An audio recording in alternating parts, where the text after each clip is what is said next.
Alhamdulillahi Rabbil Alamin. Wassalatu wassalamu ala nabina Muhammadin wa ala alihi wa sahbihi ajma'in amma ba'd. Alors comme on l'a dit hier, aujourd'hui nous allons débuter l'exégèse de Surat Al-Fatiha. Je pense qu'on aura le temps de faire que celle-ci. Wallahu a'lam. Et on a dit que on allait interroger à chaque fois un frère différent pour nous lire les 17 sourates que nous allons étudier durant cette série de cours. Alors, je souhaiterais que ce soit un frère, déjà qui ne se soit jamais fait corriger, sinon ça n'a pas d'intérêt, et si possible un frère qui douterait de la qualité de sa récitation de Surat Al-Fatiha. Alors, s'il y en a un parmi vous qui aimerait profiter de cette occasion pour nous lire Surat Al-Fatiha et éventuellement se faire corriger, alors quelqu'un qui quand même sait la lire plus ou moins correctement. Parce que vous vous doutez bien qu'on va pas consacrer toute l'heure à corriger le frère parce qu'il n'a absolument aucune base et il fait des fautes dans chaque mot. Donc un frère qui se sent moyen quant à la lecture de la Sourate Al-Fatiha, il pense qu'il la récite, mais il craint de faire quelques fautes.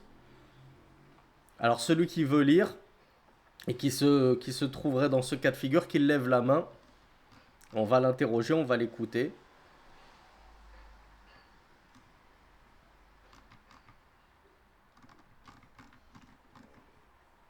Qu'il lève la main sur Zoom. J'espère que vous avez rempli la condition de tester votre micro avant pour ne pas nous faire perdre du temps. Là, on est déjà en train de perdre de précieuses minutes juste pour trouver un volontaire.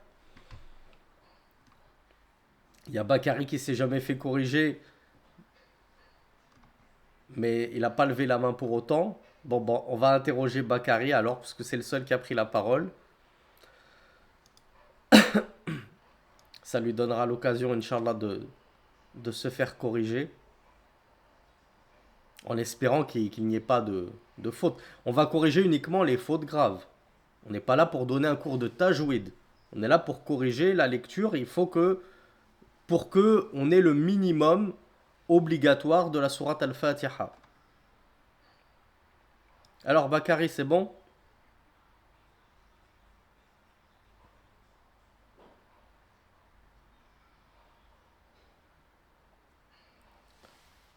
Bah, sur iPhone, tu peux accepter dans tous les cas. Est-ce qu'un autre que Bakary souhaite lire?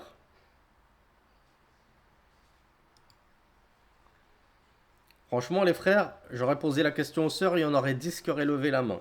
Elles sont beaucoup plus motivées que vous, hein.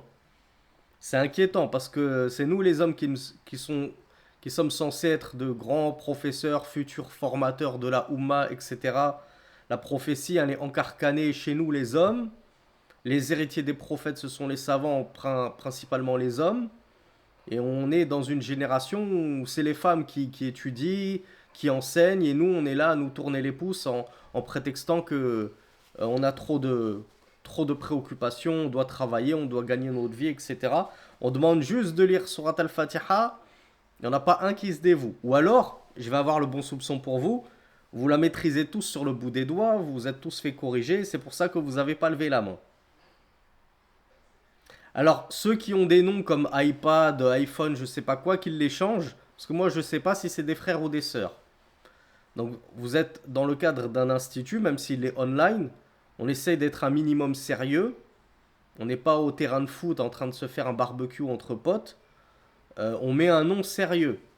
Si vous voulez pas donner votre vrai prénom, vous prenez une kunya, Abou quelque chose, quelque chose. Alors, il y a le frère Dhun Nourain qui lève la main. Alors, on va interroger notre frère Dhun Nourain.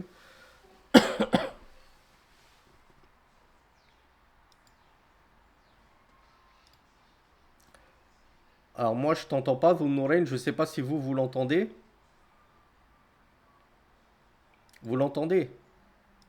Alors je vais voir si le problème ne vient pas de chez moi.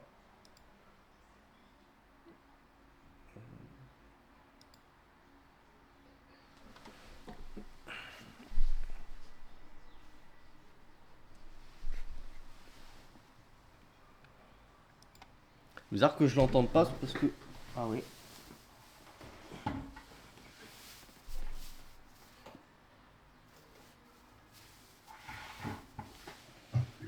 Ah, c'est bon. C'est revenu. Du coup, j'ai mis un petit peu trop fort. Alors, vas-y, Dhunourain, passe-nous le salam, D'accord. que je vois un petit peu le niveau du son. On entend? Oui, alors je vais rajouter un peu de son chez moi. Alors, je pense qu'on l'entend tous. Alhamdoulilah. Alors, vas-y, Dhunourain, on t'écoute pour la lecture de Surat Al-Fatiha. بسم الله الرحمن الرحيم. الحمد لله رب العالمين الرحمن الرحيم مالك يوم الدين إياك نعبد وإياك نستعين اهدنا الصراط المستقيم صراط الذين أنعمت عليهم غير المغضوب عليهم ولا الضالين. Bravo, Dhunourain, tu peux raccrocher ton micro.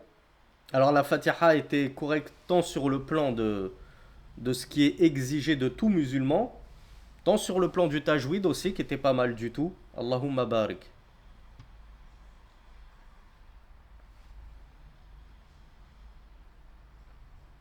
Ah, on m'entend encore? Oui, je crois qu'on t'entend encore. Barakallahu fik. Tu feras juste attention à ton sad, le Ouais, sad qui ressemble au sin dans Sirat, ok, mais sinon c'était très bien. C'était très bien. ok. Euh, je vais couper ton micro directement. Alors le frère, il a fait entre guillemets une toute petite faute qui précédait la Fatiha. On parle de faute, on va pas parler d'interdit. C'est que Allah Azza wa Jal nous demande avant de lire sa parole de chercher refuge auprès de lui contre le diable. Et c'est ce que nous explique le Cheikh Abdurrazaq al-Badr en introduction. Donc on passe directement à l'explication de Surat al-Fatiha. Le Cheikh nous dit, là c'est le Cheikh Ibn Baz qui a écrit A'udhu billahi minash shaitan rajim, Bismillahir Rahmanir Rahim, Alhamdulillahi Rabbil Alamin. Et il a écrit la sourate en entière, dans son épître, dans son livre. Donc, Cheikh Al-Abbad de commenter Al-Isti'adha. Al-Isti'adha, c'est le fait de dire A'udhu billahi minash shaitan rajim. Il nous dit Al-Isti'adha yushra'u al-ityanu biha fi kulli marratin yatlu fiha al-muslimu kitab Allah tabaraka wa ta'ala. Il est légiféré de d'apporter al-isti'adha, c'est-à-dire de dire A'udhu billahi minash shaitan rajim à chaque fois que le musulman désire lire le livre d'Allah. Donc que ce soit lorsque je veux le lire dans ma chambre pour faire ma révision, ou que ce soit lorsque je veux le lire lors d'un interro avec mon professeur, ou que ce soit lorsque je veux le lire tout seul dans ma prière. C'est légiféré. Voilà pourquoi j'ai dit que c'était une erreur, une faute, je ne sais pas comment je l'ai qualifié, et non pas un haram. Et voilà pourquoi j'ai pas obligé le frère à réitérer et à la lire, parce qu'il y a des savants qui voient que ce n'est pas obligatoire. Mais je vous l'avoue qu'une grande partie des savants considèrent que c'est obligatoire, parce qu'Allah subhanahu wa ta'ala, lorsqu'il nous demande de chercher refuge auprès de lui contre le diable, avant de lire le Coran, il a employé l'impératif, qui connote généralement l'ordre. Donc, le frère, on lui recommande, ainsi qu'à vous tous, de prendre cette habitude avant de lire le Coran, de dire A'udhu billahi minash shaitanir rajim. La sœur Donjeta nous pose une question pertinente. Est-ce qu'il convient aussi de le faire lorsqu'on lit ses adhkars du soir? Également, lorsqu'on lit ses adhkars du soir, avant de lire ces trois sourates, on le dit une seule fois. A'udhu billahi minash shaitanir rajim. On l'a dit, c'est pas une obligation chez certains savants, chez d'autres ça l'est. Dans tous les cas, les savants qui voient que ce n'est pas une obligation, ils vont dire que c'est recommandé. Donc il serait bon qu'on prenne l'habitude de le lire et de ne pas l'oublier.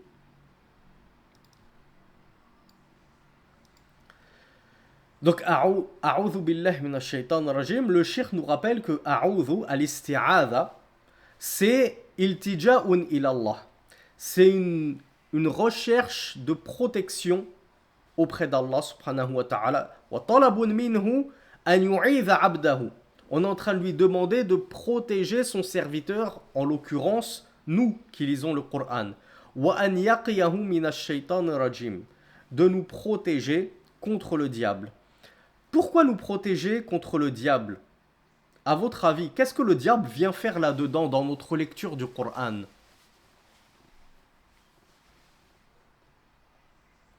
Alors oui, Sarah, même dans la prière, on l'a dit, même dans la prière, on récite al-isti'adha, il convient, c'est préférable de la réciter avant de débuter la lecture de la Fatiha. Alors il y a Clara qui nous dit, peut nous donner des wasawis, Bakari aussi nous dit la même chose, effectivement.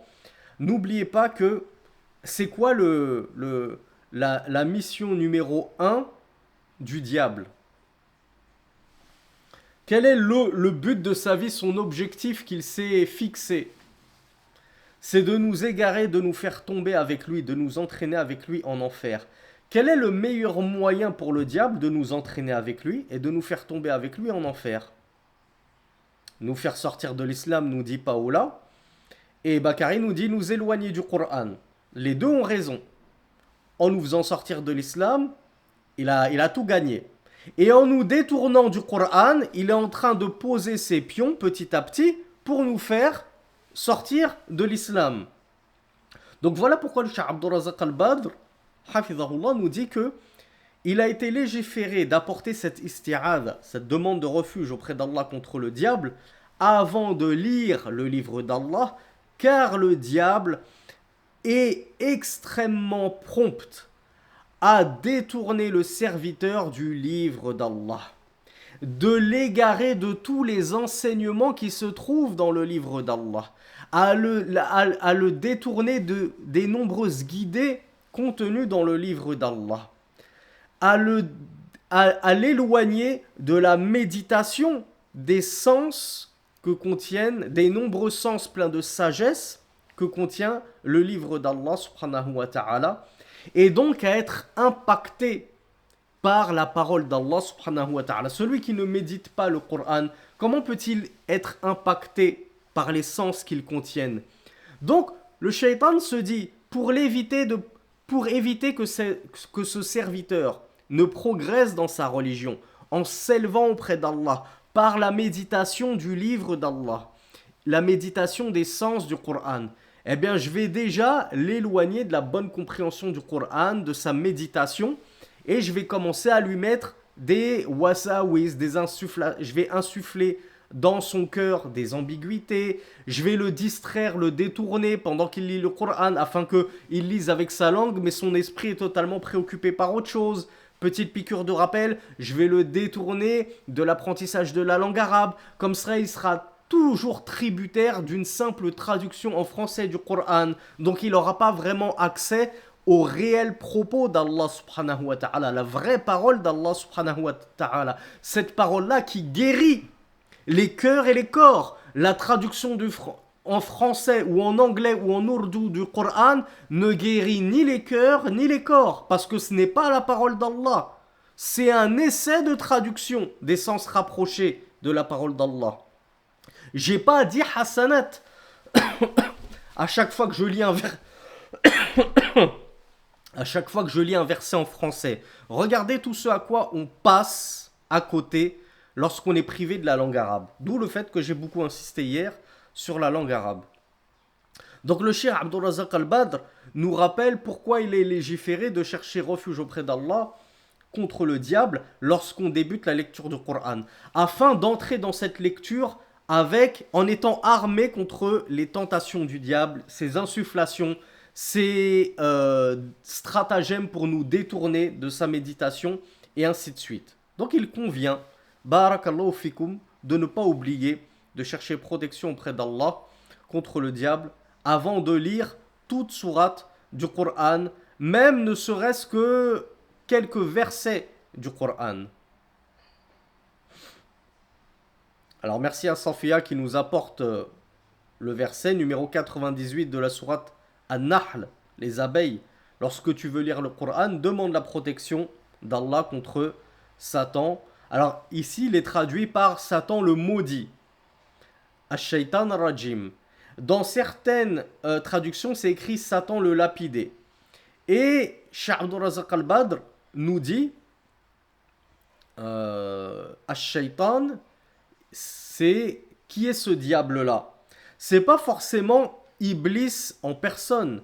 Shaitan, c'est le démon, c'est le rebelle qui est un égaré égareur. D'où le fait qu'il existe des shayatin, pluriel de shaitan, des démons et diables, parmi les hommes comme parmi les djinns. Donc ici, on cherche refuge auprès d'Allah contre le diable égaré, égareur, qui a pour mission de faire obstacle entre le serviteur et son Seigneur, le détourner de son adoration et le détourner de l'adoration de son Seigneur et de son obéissance. Ar-Rajim, le cheikh nous dit Al-Matroud, Al-Mub'ad, Al-Mal'oun. Il l'a défini avec 3 qualificatifs. Celui qui a été chassé, Matroud, qui a été Mub'ad, il a été éloigné, et il a été Mal'oun, il est maudit. D'où la traduction Satan le maudit. Alladhi ab'adahu Allah subhanahu wa ta'ala min rahmatihi. Il est éloigné de quoi? Il est éloigné de la miséricorde d'Allah subhanahu wa ta'ala à cause de sa grande rébellion et transgression. ولما كان مبعدا عن الرحمة أراد أن يبعد عباد الله سبحانه وتعالى. On peut revenir à la genèse des démons, dont le père n'est autre que Iblis, qu'on appelle parfois Satan. Satan a été maudit par Allah subhanahu wa ta'ala, il a été éloigné de sa miséricorde, et donc il s'est juré, comme il a été éloigné d'Allah subhanahu wa ta'ala, d'éloigner les fils d'Adam d'Allah, comme lui-même a été éloigné d'Allah subhanahu wa ta'ala. Et il a légué cela en testament à sa descendance, sachant que Satan est toujours vivant. Hein. Il a demandé à Allah de lui prolonger la vie jusqu'à la fin des temps, et Allah lui a accordé cela. Il lui a accordé cette prolongation de la vie jusqu'à la fin des temps, jusqu'à la survenue de l'heure. Et Satan a chargé sa descendance et ses fidèles, il a lui aussi ses serviteurs, il a ses soldats, qui ont pour mission de détourner les serviteurs d'Allah subhanahu wa ta'ala de l'adoration du tout miséricordieux. Donc voilà pourquoi Allah azza wa jal, dans sa grande miséricorde envers nous, nous a suggéré, voire recommandé, voire rendu obligatoire, de chercher refuge auprès de lui contre cet ennemi déclaré qui veut absolument nous égarer du droit chemin. Donc après avoir lu cette isti'adha, A'udhu billahi minash shaitanir rajim, on dit Bismillahir rahmanir rahim. À voix haute, à voix basse, la majorité des savants voient qu'on le dit à voix basse. La majorité des savants considèrent que ce n'est pas un verset intrinsèque à la Fatiha.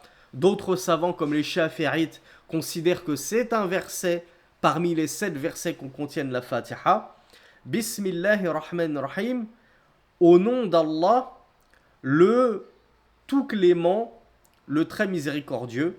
Al-Basmala ayatun min kitabillah. Dans tous les cas, Al-Basmala, que ce soit un verset de la Fatiha ou non, ça reste un verset du Coran, comme nous l'apprend le Cheikh Abdul Razak al-Badr, qu'on récite en introduction de toutes les sourates du Coran, sauf une seule. Il y a une sourate parmi les 114 qui est dépourvue de cette basmala, et je vois que vous êtes nombreux à le savoir, sourate Bara'a, qu'on appelle sourate Tauba, sourate le repentir. Parce qu'ici, Allah la commence en disant qu'il se désavoue, lui et son messager, des associateurs. Donc ici, il n'est pas question d'être miséricordieux envers eux, car ce sont des associateurs qui ont causé énormément de tort à l'islam et aux messagers d'Allah. Donc par sagesse, Allah n'a pas commencé cette sourate par Bismillahirrahmanirrahim, parce qu'il l'a commencé avec un désaveu sévère des associateurs. Mais sinon, toutes les autres sourates du Coran sont introduites par ce verset Bismillahirrahmanirrahim. Alors al-basmala, hiya kalimatu isti'anatin billah. Encore une fois, regardez, on a commencé en cherchant refuge auprès d'Allah contre le diable maudit, éloigné, lapidé selon certaines traductions. Ici, avant de lire Al-Fatiha, on va rechercher ensuite l'aide. L'aide de qui? L'aide d'Allah. Bismillah.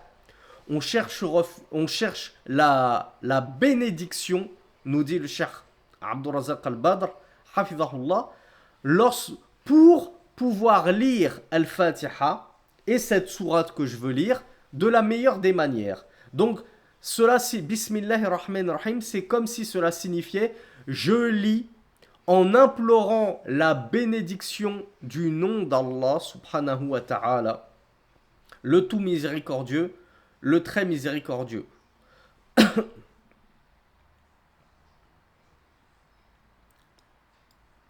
Allah, c'est donc le nom numéro 1 d'Allah subhanahu wa ta'ala, celui qui réunit qui réunit à lui seul tous les noms d'Allah subhanahu wa ta'ala. C'est celui qui les regroupe tous. Alors donc, Lara, il n'est pas nécessaire de réciter la basmala lorsque l'on prend la lecture en cours de route, mais il n'y a pas de mal à le faire. Ce qui est vraiment recommandé, c'est al-isti'adha.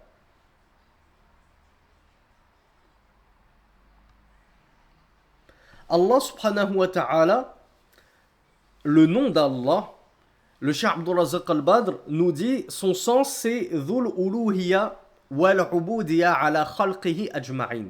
Allah, son sens, même si il est difficile de le traduire, d'ailleurs, il n'est pas possible de traduire Allah, parce que c'est son nom suprême qui est intraduisible.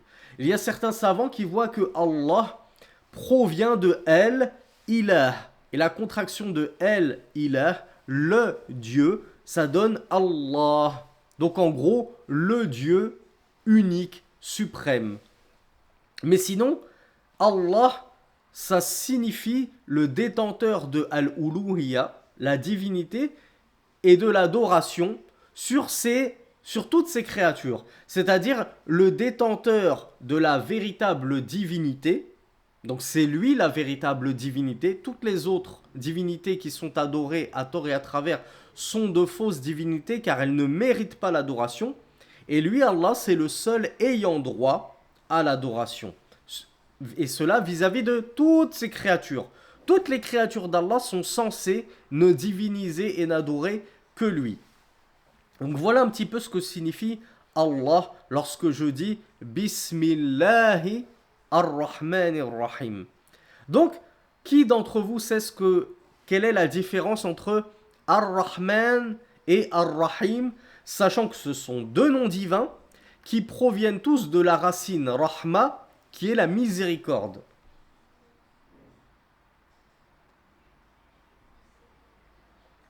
Alors, Bakari a la bonne réponse. Jihan aussi, même si elle ne nous a pas détaillé qui de Ar-Rahman et qui de Ar-Rahim concerne les croyants, par exemple. Bravo Clara également. Vous êtes nombreux à le savoir, on l'a étudié dans des cours précédents. Le Cheikh Abdurrazaq al-Badr nous dit que Ar-Rahman, c'est un nom dalun ala rahma al-wasi'a ash-shamila. Ar-Rahman, il va indiquer l'immense miséricorde d'Allah qui englobe tout. Donc, bien sûr qu'elle englobe nous, les hommes, mais elle englobe même les animaux, elle englobe les anges, elle englobe les djinns, elle englobe parmi les hommes même des non-musulmans. Allah, s'il n'était pas miséricordieux envers les infidèles, il les priverait même d'eau et d'oxygène. Et ils mourraient tous comme de la paille mâchée. Ils tomberaient tous par terre comme de la paille mâchée. Cela est une immense miséricorde d'Allah qu'il fait à certains infidèles, aux infidèles de leur accorder de l'eau à boire, de l'oxygène à respirer, quand parfois il les détourne d'un accident, quand il les protège de la noyade, il les protège d'incendie, et ainsi de suite. Par contre, Ar-Rahim, c'est le nom d'Allah qui connote sa miséricorde, qui est tout particulièrement destiné à ses serviteurs vertueux, Ses alliés, donc les croyants parmi les musulmans. Les infidèles ne sont pas concernés par cette miséricorde spécifique. Donc Allah, il est défini par ces deux types de miséricorde. Il est Rahman, il est tout miséricordieux envers l'ensemble de ses créatures. Mais il est Rahim, il est très miséricordieux spécifiquement envers ses croyants. C'est-à-dire que nous, les croyants, les bons serviteurs d'Allah, on a un surplus de miséricorde. On n'est pas logé à la même échelle en termes de miséricorde d'Allah subhanahu wa ta'ala. D'où le fait qu'Allah azza wa jal nous dit dans le Coran, dans la sourate, je n'arrive pas à voir Al-Ahzab, de ce qu'il y est écrit, les coalisés, verset 43, wa kana bil mu'minina rahima.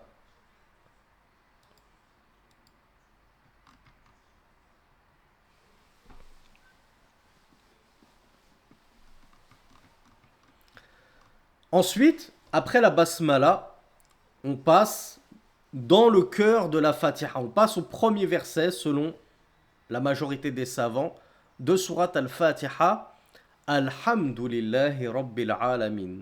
Qui est le champion d'entre vous qui se souvient ce qu'est Alhamd? Regardez pourquoi on dit qu'il convient de bien comprendre ce qu'on lit. Dès le premier verset de la Fatiha, un grand nombre d'entre nous ne sait même pas ce qu'il est en train de dire. Je dis Alhamdulillahi Rabbil Alamin, même après avoir bu, je dis Alhamdulillah, mais je sais même pas qu'est-ce que ça veut dire Alhamd. Alors, il y en a beaucoup qui me traduisent par louange. Et c'est une bonne réponse. Mais si je vous demande qu'est-ce que signifie la louange, il y en a qui m'ont expliqué ce que signifiait la louange. Bravo. Donc la louange, ce sont les éloges. Et les éloges, c'est quoi? C'est une certaine forme de gratitude et de remerciement, mais ça va plus loin que le simple remerciement. En général, quand on remercie pourquoi? Et Allah, on le remercie pourquoi? Ses dons, ses bienfaits, bravo. Donc on le remercie pour ses grâces qu'il nous donne. La louange, c'est plus que remercier Allah pour ses grâces. C'est aussi l'éloger pour ses attributs de perfection, pour ce sur quoi il repose de perfection. Donc c'est pas juste parce qu'Allah me donne que je le loue, mais je le loue ne serait-ce que parce qu'il est Allah, mon Seigneur. Donc il mérite les éloges les plus bons et les plus parfaits. Il mérite toute ma considération, toute ma vénération. Voilà pourquoi le Cheikh Abdul Razak al-Badr hafidhahullah, nous dit Alhamd huwa thana'u ala Allah ma'al hubbi lahu. Quand je dis Alhamdulillah, je dois avoir en tête que je suis en train de louer Allah, c'est-à-dire je suis en train de faire ses éloges. J'affirme qu'il mérite les éloges les plus parfaits et qu'il en est digne avec amour. J'éloge Allah subhanahu wa ta'ala également parce que je l'aime Allah. J'aime Allah parce qu'il est parfait, parce que c'est mon créateur, parce que c'est le plus bon envers moi, parce qu'il m'a tellement protégé, il m'a tellement soigné, il m'a tellement donné, et ainsi de suite. فالله سبحانه وتعالى يثنى عليه على أسمائه الحسنى وصفاته العليا. Allah Azza wa Jal, même s'il ne donne pas, il mérite qu'on l'éloge, il mérite qu'on lui adresse les plus belles louanges pour ce sur quoi il repose de noms et d'attributs les plus parfaits et les plus grandioses et les plus beaux. ويثنى عليه على نعمه وآلائه ومننه التي لا تعد ولا تحصى. Et également, c'est vrai, on l'éloge et on le loue pour tous les bienfaits, les faveurs, les grâces qu'il nous donne au quotidien. Comme on l'a dit, ne serait-ce que le bienfait de l'eau lorsqu'on est assoiffé, le bienfait de respirer. Moi qui ai connu cette privation d'oxygène, ce manque de respiration, peut-être que certains également ont connu cette période Covid où ils ont été affectés, c'est là qu'on se rend compte du bienfait de respirer normalement. Peut-être que certains d'entre vous ont connu aussi cette situation où, pour le simple fait de respirer, on devait se forcer. On avait du mal à respirer, on avait même l'impression qu'on allait mourir de suffocation. Donc rien que le simple fait de respirer facilement, c'est une grâce immense d'Allah, c'est un immense bienfait. Donc, il y a une légère différence, Nassim, entre glorifier et éloger, mais on ne va pas rentrer dans ces ces considérations-là d'ordre linguistique. Donc, Alhamdulillahi Rabbil Alamin, je dois avoir conscience, lorsque je débute ma Fatiha, que je suis en train de louer Allah, l'éloger, lui adresser les plus belles éloges parce qu'il est parfait et en guise de remerciement et de gratitude pour tous les bienfaits qu'il m'a donnés. Vous voyez ce à quoi on passe à côté lorsqu'on n'a pas la langue arabe ou lorsqu'on n'a pas fait l'effort d'étudier un minimum le tafsir, l'exégèse coranique, pour savoir qu'est-ce que je suis en train de dire dans ma prière. Dès le début de la prière, Allahu Akbar, Alhamdulillahi Rabbil Alamin, je suis déjà à côté de la plaque. Déjà, je ne vis pas ce que je récite. Je ne ressens pas ce que je récite. Je ne me rends même pas compte que je suis en train de faire des éloges à Allah subhanahu wa ta'ala. Que je suis en train de le remercier pour faire partie de ses serviteurs reconnaissants, pleins de gratitude. La in shakartum la azidannakum. Et si vous êtes reconnaissant, je vous augmenterai. On ne se rend même pas compte qu'on est en train de faire preuve de reconnaissance envers Allah subhanahu wa ta'ala. Wa innamal a'malu binniyat. Et les actes ne valent que par leur intention.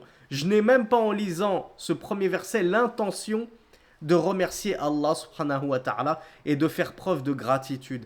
Alors comment Allah me rajouterait si moi je ne me montre pas reconnaissant avec l'intention de le faire?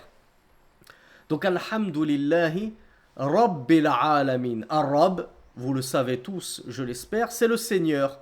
Quelle est la différence entre le Seigneur et la divinité? Puisqu'on a dit que Allah, ça renvoie à la divinité. C'est la divinité véritable. Ça renvoie à son droit à l'adoration de toutes ses créatures. Donc là, on est passé de la divinité à Ar-Rabb, le Seigneur. Quelle est la différence entre les deux?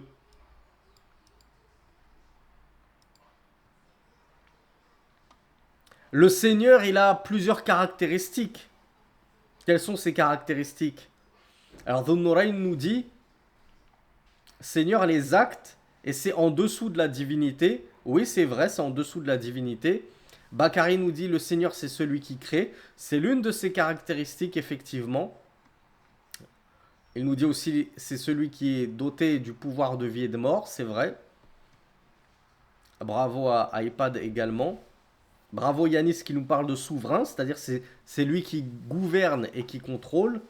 Donc, alhamdoulilah, vous avez mis du temps à apporter la bonne réponse, mais vous avez pratiquement tous la bonne réponse. Rabb, le Seigneur, le Cheikh Hafidhahullah nous dit Khaliquhum. Donc le Seigneur, c'est déjà le créateur.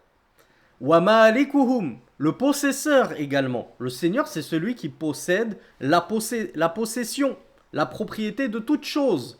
Il possède les hommes, il possède les djinns, il possède les cieux et la terre, il possède le jour dernier, il possède tout. Et ici, il est le Seigneur de quoi? De Al-Alamin, pluriel de Alam. C'est quoi Alam? À ne pas confondre avec Alim. Vous voyez, à une haraka près, à une voyelle près, on change totalement de sens.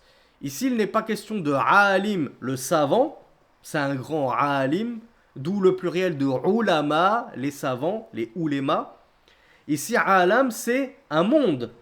Et donc, Al-Alamin, c'est le pluriel de un monde, donc les mondes. Wa Rabbul Alamin, c'est le Seigneur des mondes, c'est-à-dire c'est le créateur de tous les mondes. Le monde des djinns, c'est lui qui les a créés. Le monde des fourmis, c'est lui qui les a créés. Le monde des djinns, des hommes, etc., c'est lui qui a créé tous les mondes. C'est lui qui les possède tous. Puisqu'on l'a dit, wa malikuhum, wal mudabbiru lahum. Al-Mudabbir, c'est celui qui organise, qui agence. C'est Allah Azza wa Jal qui régit tous les mondes. Le monde des djinns, le monde des hommes, le monde des cieux, de la terre, etc. La faune et la flore.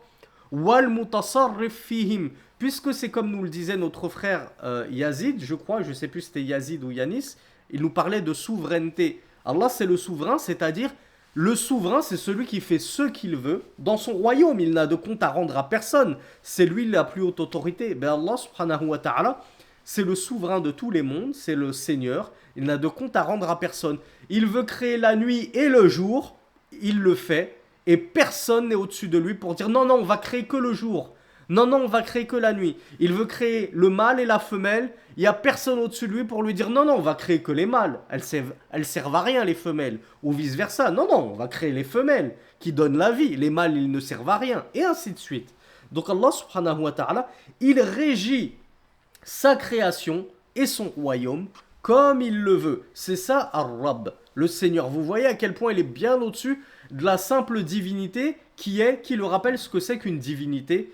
Linguistiquement parlant, sans entrer dans trop de considérations de dogmes, bravo mes frères et sœurs, la divinité c'est tout ce qui est adoré. D'où le fait qu'Allah subhanahu wa ta'ala a qualifié des pierres, des statues qui n'ont aucune âme, qui ne parlent pas, qui n'entendent pas. Il a dit ce sont vos divinités, ce sont leurs divinités. C'est Allah qui les a qualifiées de divinités. Parce qu'une divinité, linguistiquement parlant et religieusement parlant, c'est ce qui est adoré. Tu adores un arbre, tu en as fait ta divinité. Tu adores une statue, tu en as fait ta divinité. Donc, le Seigneur, lui, il est bien au-dessus parce que les divinités, selon leurs adorateurs même, elles ne créent pas forcément. Elles ne possèdent pas le monde. Elles ne nuisent pas et ne profitent en rien. Les associateurs parmi les Qurayshites le reconnaissaient. Et c'est dans le Coran. Et si tu leur demandes qui a créé les cieux et la terre et soumis le soleil et la lune, ils diront Allah. Ils le reconnaissaient eux-mêmes que leur divinité, et ils en avaient 360, hein, il n'y en avait pas une seule d'entre ces divinités qui créait quoi que ce soit. Ils reconnaissaient que la création appartenait à Allah subhanahu wa ta'ala, d'où le fait qu'ils reconnaissaient que Allah c'était le Seigneur. Donc Rabbul Alamin, Rabbil Alamin, Ar-Rahmanir Rahim. Donc le tout miséricordieux, le très miséricordieux, celui qui est donc qualifié et décrit par cette miséricorde que nous avons détaillée dans Al-Basmala. Maliki Yawmiddin. Alors ici c'est Maliki. Peut-être que certains d'entre vous, notamment nos frères et sœurs maghrébins, lisent Maliki sans le alif de prolongation. Il y a Maliki et il y a Maliki Yawmiddin. Les deux lectures sont correctes. Maliki Yawmiddin avec une prolongation, je l'exagère exprès mais c'est juste en deux temps. Hein. Maliki Yawmiddin. Al-Malik, c'est le possesseur. C'est ismu fa'il de Malaka Yamliku, posséder. Donc Maliki, c'est le possesseur. Yawmiddin, du jour de Ad-Din. J'en suis pas encore à la traduction de Din. Et dans Maliki, ça veut dire le roi du jour de Ad-Din. Qu'est-ce que Ad-Din? C'est quoi Yawmuddin? Et du coup, c'est quoi Ad-Din? Alors bravo Dhun Nurayn, qui ne s'est pas laissé avoir. Alors, il y a une sœur qui a fait une faute qui nous dit la dette. La dette en arabe c'est ad-dayn, qui est différent de ad-din. Il y a un frère qui nous parle de religion. C'est vrai que ad-din, ça signifie également la religion, mais ce n'est pas ce qui est voulu dans ce verset. Ici, ce n'est pas le possesseur ou le roi du jour de la religion, ça ne voudrait rien dire. Mais c'est comme vous me l'avez tous dit, la résurrection. Ad-Din, ici, c'est comme vous vous êtes beaucoup trompé en me parlant de résurrection, mais il y en a beaucoup qui ont eu la bonne réponse, c'est la rétribution. Oui, c'est vrai, Yawmuddin, c'est Yawmul Qiyamah, c'est le même jour. C'est pas deux jours différents. Le Yawmuddin, on va voir ce que ça signifie, c'est le même jour que le jour de Yawm al-Qiyamah, le jour de la résurrection. Al-Qiyamah, c'est la résurrection lorsque Allah va nous faire surgir de nos tombes. Mais ici, ad-din, c'est al-jaza. Le cheikh nous dit huwa al-jaza wal-hisab. Donc, c'est le jour de la rétribution. Nous allons être rétribués pour nos œuvres, récompensés pour les bienfaisants d'entre nous et punis pour les malfaisants d'entre nous. D'où al-hisab, le compte. Ceux qui auront des comptes, eh bien, ils vont récolter la félicité si leurs comptes seront bons, et le châtiment si leur compte est mauvais, et qu'Allah Azzawajal ne leur a pas fait miséricorde s'ils faisaient partie des croyants. s'ils faisaient partie des incroyants, pour eux, il n'y a aucune miséricorde à espérer de la part d'Allah subhanahu wa ta'ala. D'ailleurs, le Cheikh Abdul Razak al-Badr est d'avis que parmi les noms d'Allah, parmi les noms divins, il y a Ad-Dayyan, qui provient justement de cette racine Ad-Din, qui signifie le compte, la rétribution. Donc Ad-Dayyan, ay al-Mujazi wal-Muhasib, celui qui rétribue, celui qui dresse les comptes. Nous, on avait vu, pour ceux qui étaient parmi nous, dans le séminaire, la série de cours qu'on avait donné sur les noms divins, on ne l'avait pas évoqué parce que le shir, qui avait compilé les noms d'Allah, ne considérait pas que Ad-Dayyan faisait partie des noms divins. Et le shir qu'il avait compilé, le shir il avait fait d'ailleurs un mukhtasar, et le livre original était même écrit par une sheikha, une savante, une alima, et elle n'a pas considéré que Ad-Dayyan faisait partie des noms divins. On a dit qu'il y avait une divergence entre les savants sur quel nom rentre ou pas dans les noms divins, qu'est-ce qui en fait vraiment partie, qu'est-ce qui est authentique ou pas. Le cheikh, lui, il considère que c'est un des noms authentiques. Et je vous rappelle que la sheikha, elle s'était basée sur ce qu'avait compilé Ibn Uthaymin lui-même de noms divins. Et, et ce qu'avait rajouté Sheikh Ibn Baz. Donc selon Ibn Baz, Ibn Uthaymin, Ad-Dayyan, ça rentre pas dans les noms divins. Selon Cheikh Abdul Razak al-Badr, ça fait partie des noms divins. Wallahu a'lam.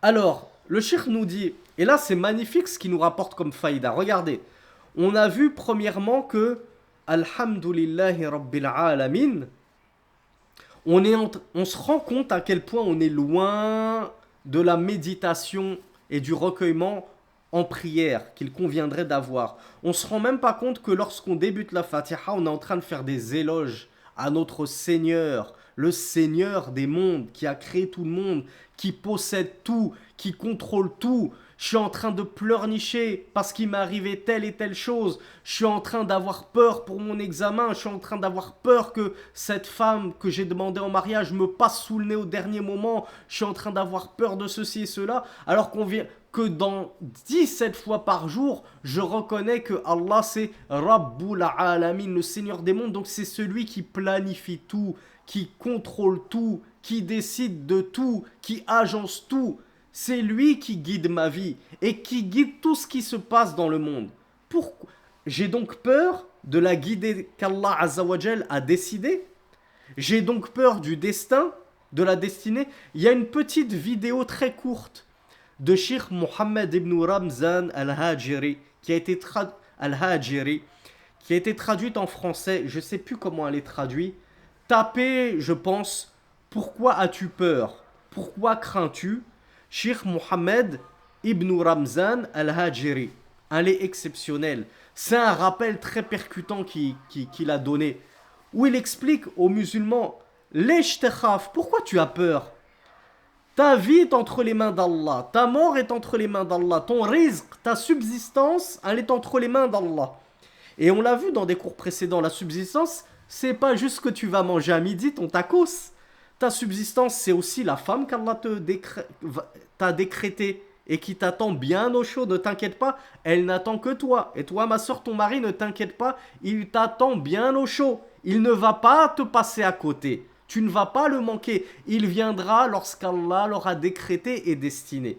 Il viendra, comme on appelle ça, à point, à temps, au moment qu'Allah Azzawajal aura décrété pour toi. Toi, tu veux hâter les choses, mais tu ne sais même pas si hâter cette chose, c'est un bien pour toi. Alors, il y en a plein qui m'ont envoyé le lien. Je vais vous copier le premier lien qu'on m'a envoyé. Je me décharge de toute responsabilité de la chaîne vers laquelle ça renvoie. D'accord? Si dans cette chaîne, il y a des bêtises, si dans cette chaîne, il y a de la publicité parce que le propriétaire ne fait pas l'effort de couper la publicité, je m'en innocente et je m'en lave les mains.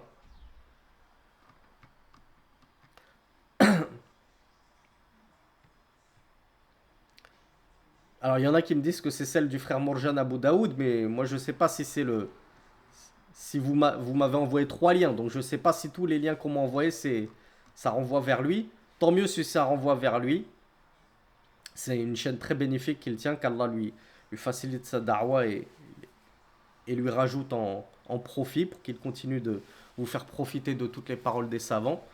Donc regardez comment dès le début de la sourate Al-Fatiha, alors on me dit qu'elle ne dure que 51 secondes.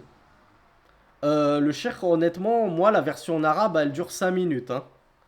Mais déjà 51 secondes, c'est une version longue. Peut-être que le frère il a coupé au moment le plus important. Et 51 secondes, ça devrait suffire, Inch'Allah. Et regardez ce à quoi vous passez à côté avec la langue arabe. Si vous aviez la langue arabe, vous auriez pu vous délecter du rappel complet qui dure même plus que 5 minutes à ma connaissance. Hein.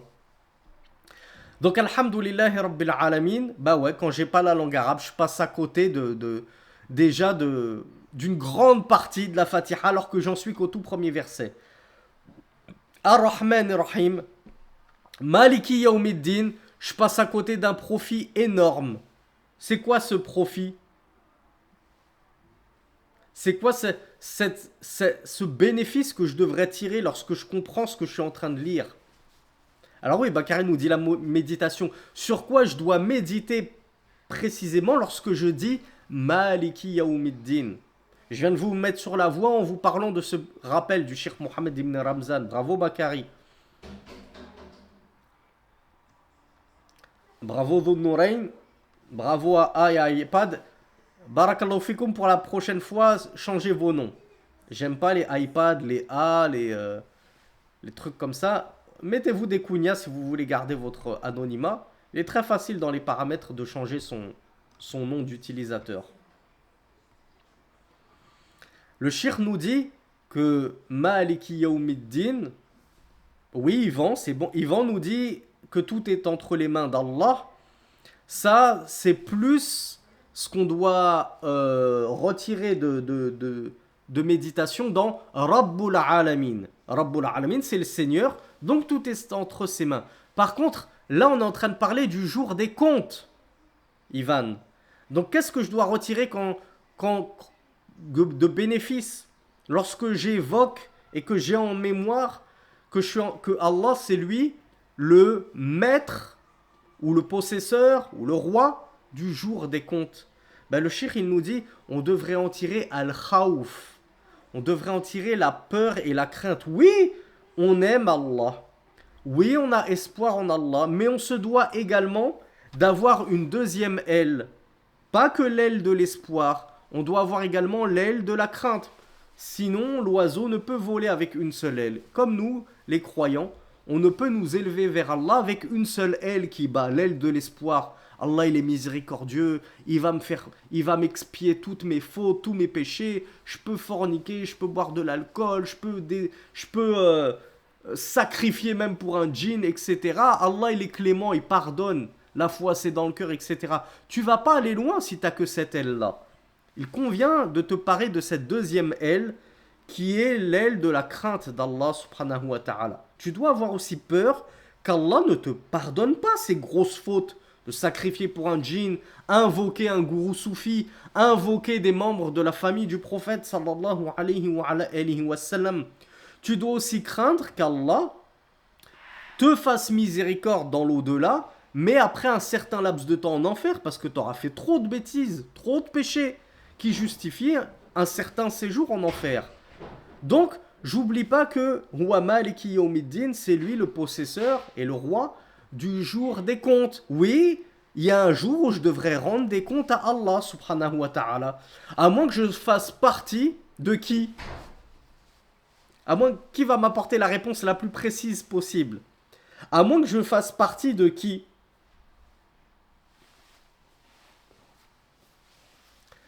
Alors, il y a Amina qui nous parle et Bakary qui nous parle de 70 000. C'est vrai. Il y a 70 000 fois 70 000. Mais on en a parlé hier, il me semble. Soit c'était hier matin, soit c'était avant-hier soir. Peut-être que je mélange entre les deux cours, vous m'excuserez. Alors, Bakary nous dit les gens du Tawhid. Non. Puisque les zalimoun, ceux qui sont injustes envers eux-mêmes, il y en a parmi eux qui sont adeptes du tawhid. Bravo Jihan. qui m'a apporté une des deux réponses que j'attendais.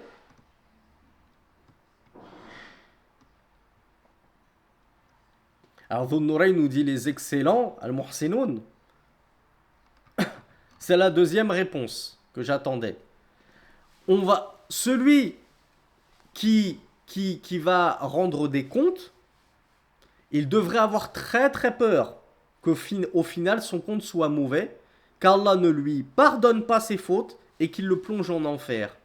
Mais l'économe, Al-Muqtasid, celui qui s'est acquitté de toutes les obligations et qui s'est éloigné de tous les interdits solennels, c'est vraiment haram. On n'est pas en train de parler des choses juste détestables, qu'il est préférable d'éviter. On parle des vrais interdits, des grands interdits et les grandes obligations. Il a obtempéré aux ordres d'Allah et il s'est éloigné de ses interdits. Il s'est économisé, il n'a rien rajouté d'autre. Ben lui, il n'aura pas de châtiment. Il n'aura pas de châtiment, alhamdoulilah, donc il n'aura pas de crainte. Mais sur terre, qu'est-ce qu'il en sait s'il fait partie des économes? Qui est assez orgueilleux pour se dire, ben moi je fais partie de ces économes. Moi, toutes les obligations d'Allah, je les ai remplies. Hein. Tous les interdits d'Allah, il n'y en a pas un seul dans lequel je suis tombé. Qui est assez orgueilleux pour se croire dans une telle situation enviable? Moi, je suis le premier à envier une telle personne. Aucun interdit, je l'ai délaissé. Aucun péché haram, je m'en suis éloigné. Alors que dire de celui qui est muhsin? Il est excellent, il fait partie des sabiqun bil khayrat, de ceux qui ont précédé tout le monde dans le bien. Ben, Allahumma barik, celui-là, il aura encore moins de jugement et de compte. Comme nous l'expliquait le cheikh Abdul Razak al-Badr, et je crois que c'était dans le cours d'avant-hier soir, les cours qu'on donne sur Ad-Da'wa, l'appel à Allah subhanahu wa ta'ala. Mais nous, on ne sait pas si on fait partie de ces devanciers qui ont accouru au bien et qui ont précédé tout le monde. On ne sait pas si on fait partie de ces vrais économes qui ont vraiment réussi à s'acquitter de toutes les obligations. Il y en a pas mal quand même dans l'islam. Et on est dans une ère où la religion, il est de plus en plus difficile de se cramponner à la religion. Et plus encore pour ceux qui vivent en terre de Kouf, comme la plupart d'entre vous qui résident en France. Il est très difficile d'aller à l'école en voile, pour ne citer que cela. Il est très difficile de manger tout le temps halal. Il est très difficile de pouvoir tout le temps faire sa prière à l'heure, et ainsi de suite. Donc qui est celui qui dit « Oh, moi je suis économe, hein, je fais partie des muqtasid, moi j'aurai pas de jugement, j'aurai pas de compte. » Normalement, on devrait tous avoir peur d'avoir des comptes à rendre à Allah subhanahu wa ta'ala. Et donc lorsque je suis dans ma prière et que je suis dans cette partie-là, Maliki Yawmiddin, ben, je devrais commencer à avoir peur. Et ça, je l'explique plus en détail dans une vidéo que j'avais dédiée à l'exégèse de Surat Al-Fatiha selon le tafsir de l'imam Ibn Sa'di et que vous pourrez retrouver sur ma chaîne YouTube dans la rubrique, je crois, divers. Parce que c'était vraiment une vidéo dédiée au tafsir. Et dans une autre playlist, je ne sais plus laquelle, je crois que je l'ai appelée exégèse de Surat Al-Fatiha pour les débutants et les enfants. On a donné, je crois, 3 cours ou 5 cours sur l'exégèse de Surat Al-Fatiha avec les explications de Cheikh Salih Al-Fawzan et de Cheikh Mohammed ibn Abdel Wahhab. Donc là, ça nous fait encore une 3e exégèse de Surat Al-Fatiha, mais selon les enseignements de Cheikh Abdul Razak al-Badr. Donc le Cheikh nous dit Maliki Yawmiddin, ce verset-là, il devrait susciter en nous al-khawf min Allah, la peur d'Allah subhanahu wa ta'ala. Wa min liqa'ihi, la peur de la rencontre avec Allah. Dans quel état je vais rencontrer Allah? Est-ce que Allah va reprendre mon âme dans le meilleur des états, un état de grande adoration et d'obéissance à Allah, ou il va me reprendre mon âme dans un état de grande baisse de foi? Ouais, avant, j'étais bien, j'étais un bon musulman, je fréquentais la mosquée, je portais le djilbab, j'obéissais à mes parents, je faisais des sadaqat. Maintenant, je suis dans un état où je me suis, c'est vrai, détourné de la religion. Je suis pas fier de moi. Mais imagine qu'Allah Azza wa Jal reprend ton âme dans cet état où toi-même, tu n'es pas fier de toi. Comment veux-tu qu'Allah soit fier de toi si toi-même tu sais qu'il y a un grand problème dans ta foi et que tu as de grands manquements dans ta religion? Donc on devrait avoir peur qu'Allah reprenne notre âme dans une telle situation où, comme le disent les savants, on devrait même avoir peur qu'Allah reprenne notre âme quand on est en plein dans un péché. Toi, Akhi, toi, ma sœur, qui t'adonne à la pornographie, ne crains-tu pas qu'Allah reprenne ton âme dans cette situation humiliante dans laquelle tu te trouves, avec ta main là où elle ne devrait pas être, et tes yeux en train de regarder ce qu'ils ne devraient pas regarder? Toi, mon frère et ma sœur, qui t'adonnent beaucoup à la musique, ne crains-tu pas qu'Allah Azzawajal reprend ton âme pendant que tu es dans cette situation en train de t'ambiancer, tu danses comme un dindon tout seul chez toi, t'es tout fier de toi, tu ricanes en train d'écouter les paroles du diable? Ne crains-tu pas qu'Allah reprenne ton âme dans la pire des situations, en plein péché, dans cette situation d'insouciance et de rafla? Maliki yaoumiddin. Allahumma rzuqna husna al-khatima. Wallah, accorde-nous une belle fin.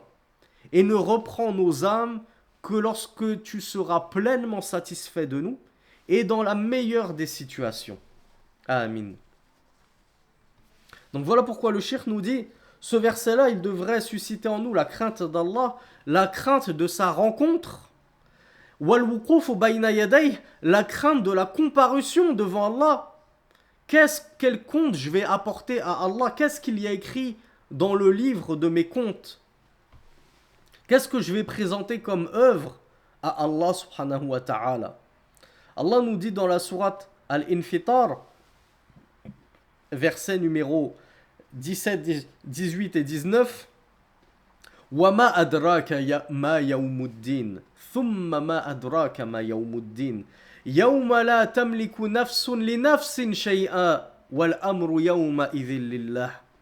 Et qui te fera savoir ce qu'est le jour de la rétribution? Et puis, qui te fera savoir ce qu'est le jour de la rétribution? Il l'a répété 2 fois, Allah subhanahu wa ta'ala. Le jour, c'est-à-dire le jour de la rétribution, est le jour où aucune âme ne possédera pour une autre âme quoi que ce soit. Et l'affaire tout entière ce jour-là appartiendra à Allah. Ou l'ordre tout entier ce jour-là appartiendra à Allah. Ce jour-là, quand tu vas rendre des comptes, nulle âme ne pourra quoi que ce soit pour toi. Ni ton cher papa, ni ta chère maman, ni ton mari, ni ton épouse, ni tes enfants que tu as envoyés depuis tout petit à l'école coranique pour qu'ils apprennent par cœur le Coran. Tu vas comparaître seul devant Allah subhanahu wa ta'ala. Ne t'appuie pas sur les œuvres d'autrui. Mon papa c'était un imam, c'est bon, je vais aller au paradis par sa cause. Ma femme c'était une femme super pieuse. C'est vrai que moi j'avais beaucoup de manquements, mais alhamdoulilah, ma femme elle était vertueuse. Ne compte pas sur elle. Nulle âme ne pourra rien pour une autre, nous dit Allah subhanahu wa ta'ala, ce jour-là. La seule chose que tu auras à présenter à Allah subhanahu wa ta'ala, c'est tes œuvres. Et certes, parmi les œuvres qu'on peut présenter à Allah, il y a le fait d'avoir fait les causes pour avoir une progéniture. Donc, en amont, fais les causes pour me marier. Si possible, avec un conjoint pieux, une épouse pieuse, un homme pieux. J'ai ensuite fait les causes pour avoir une progéniture et je l'ai éduqué, cette progéniture, dans l'islam, dans la foi, dans la religion, dans la science, là où ils pourront être une cause de salut pour toi. Iyyaka na'budu wa iyyaka nasta'in. Alors je me rends compte qu'on va bientôt atteindre l'heure de cours, on n'aura même pas fini finalement l'explication de Surat Al-Fatiha. Est-ce que vous souhaitez qu'on prolonge de 15, 20, 30 minutes le cours, histoire de terminer le tafsir, l'exégèse de Surat Al-Fatiha? Alors la plupart, vous le souhaitez, donc je me plie à la volonté de la plupart. Donc, Iyyaka na'budu wa iyyaka nasta'in, c'est toi seul que nous adorons, et c'est auprès de toi seul que nous recherchons l'aide. Le cheikh nous dit fiha, et là, encore une fois, vous allez voir beaucoup comment dire, beaucoup de profit. Alors rassurez-vous, ceux qui ne peuvent rester, et c'est de ma faute parce que peut-être que j'ai trop extrapolé, je vous donnerai le lien du cours la semaine prochaine, pour ceux qui me le demanderont. Comme ça, vous pourrez regarder en replay ce que vous avez manqué du cours. Donc c'est toi seul que nous adorons, et c'est auprès de toi seul que nous implorons l'aide. Iyyaka na'budu wa iyyaka nasta'in. Même ce verset, il est exceptionnel. Qui le médite? Qui d'entre vous comprend ce qu'il raconte quand il est au milieu de la Fatiha et qu'il est en train de dire Iyyaka na'budu wa iyyaka nasta'in? Le cheikh nous dit Fiha ikhlasul ibadati lillah wal isti'ana.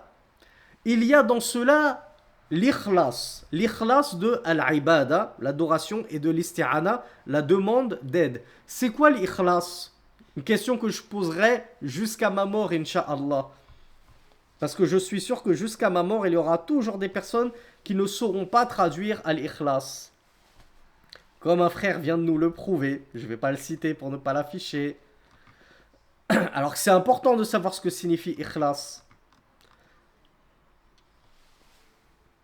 Si je pouvais laisser les commentaires sur TikTok, je suis sûr que j'en aurais eu des vertes et des pas mûres.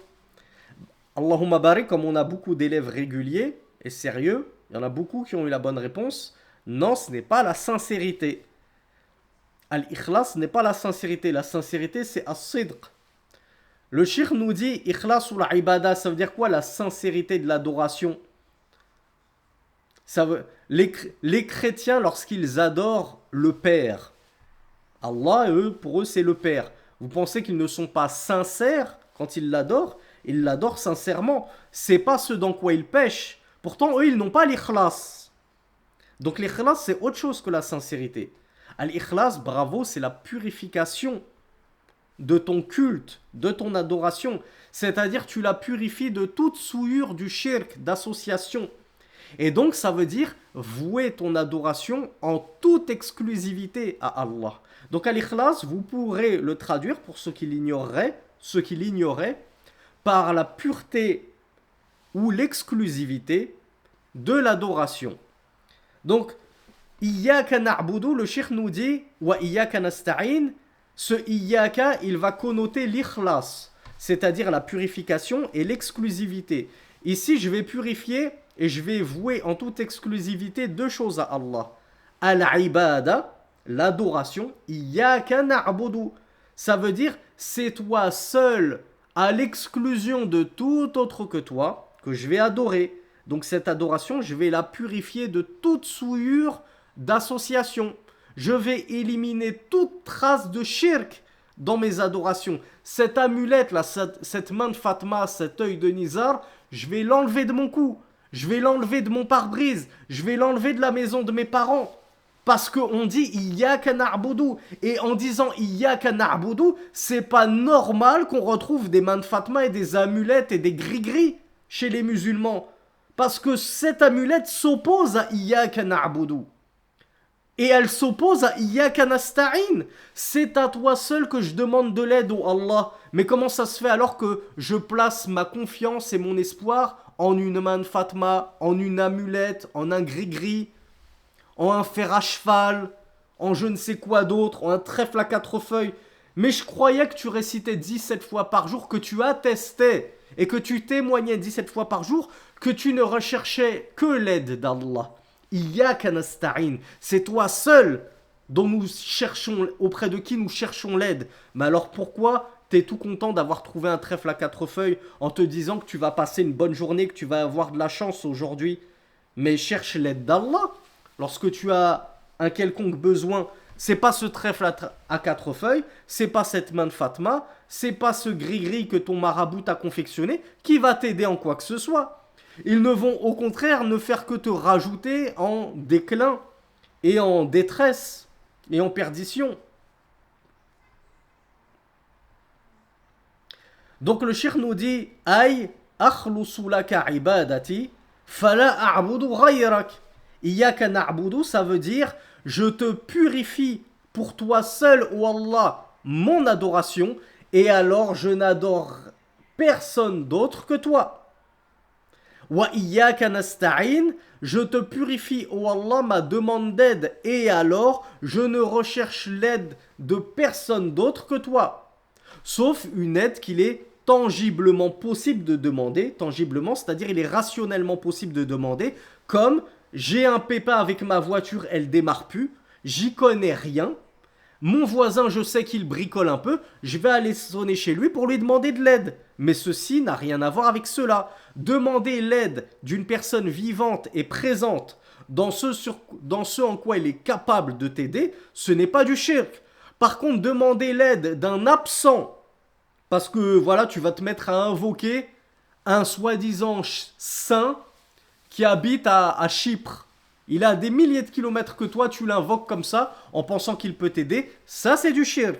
Ou bien tu invoques quelqu'un de présent. Tu vas même sonner chez ton voisin. Et tu lui dis, donne-moi des enfants, on a besoin de ton aide pour avoir des enfants. Et celui-là, c'est ni une sage-femme, ni un médecin obstétricien. Il n'est pas là pour te faire des fives ou je ne sais quoi. Lui, c'est un simple boulanger. Tu lui dis, on a besoin de ton aide pour faire des enfants, parce que tu penses que ton voisin c'est un saint, il a des pouvoirs magiques, fait des miracles, c'est du shirk. Donc le shirk, on ne demande l'aide que d'Allah dans ce en quoi seul Allah est capable de prodiguer. Donc comment ça se fait qu'on récite 17 fois par jour? C'est toi seul que nous adorons. C'est de toi seul que nous implorons l'aide. Et on se retrouve avec tout un tas de gris-gris, de superstitions, de personnes qu'on invoque, de créatures pour qui on immole, auprès des tombes de qui on pratique la circumambulation, et ainsi de suite. Tout cela contredit frontalement Iyyaka na'budu wa iyyaka nasta'in.